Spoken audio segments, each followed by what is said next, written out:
it lang yan, do it. Do it lang yan, do it. Hanggang sa marating makamit yung nasa isip. Do it lang yan, do it. Do it lang yan, do it. Hanggang sa marating makamit yung nasa isip.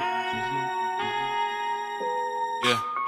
Enerhiya kong mabisa, di nila masira, hindi nila mabasa kung ano ba ang lasa ng nakaupo at tulala dahil sabog sa marijuana. Ulti pang tamasa, hindi na gumagana. Tangina naman lahat sila nakakulong sa sistemang palubog. Masama porkit sabog, yabago ka mong mata, tignan mo na panloob. Makikita mo sarili mo, saksi sa patapon. Iba na ang galaw, hindi na tulad noon. Paglakbay na lang sa lupa at tuon lang sa misyon. Kaakbay lang ang sarili at gabay at nanatili lang sa aking diwa at patuloy na itinitriple ang galaw. Di madali-dali pampagana sa sarili, paggawa ng musika kahit tangali at pakape-kape sa gabi. Nakangiti habang pangarap di nadali. Gamit ang kakayahan na maglabas ng lirikong mapamintas sa publiko at madalas nakayuko kapag nangmamate sila sa akin. Parin ako po malito, magulo sa mundong ang daming paliko-liko, pero ayos lang para sa aking pamilya at sarili at pangarap. Ito todo ang lahat ng makakaya at hindi to hihinto.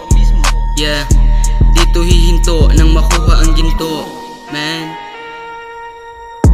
Do it lang yan, do it. Yeah. Do it lang yan, do it. Hanggang sa marating makamit yung nasa isip. Do it lang yan, do it. Yeah. Do it lang yan, do it. Hanggang sa marating makamit yung nasa isip. Do it lang yan, do it.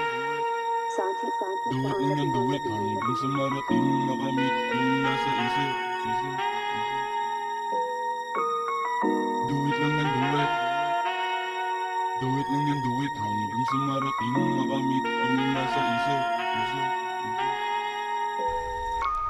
Sa pagbukas ko ng pintuan ng isipan, mas lalo pang natauhan, ginanahan muli na magsimula. Tumula at gumawa na lang ng ikatutuwa, malubhapin ng galingan malala. Mawala-wala na din sa tuwing nag-iisa, sa dilim, malagim, taimtim, tumikim ng lamo na, di ko na dapat pagsabi pa ang mga bagay-bagay na hindi mo nadama. Kasi para saan pa ba kung ilalabas ko ang kaalaman kung hindi maunawaan ng iba? Tignan mo na lang postura gamit ang iyong mata, exampulan kita.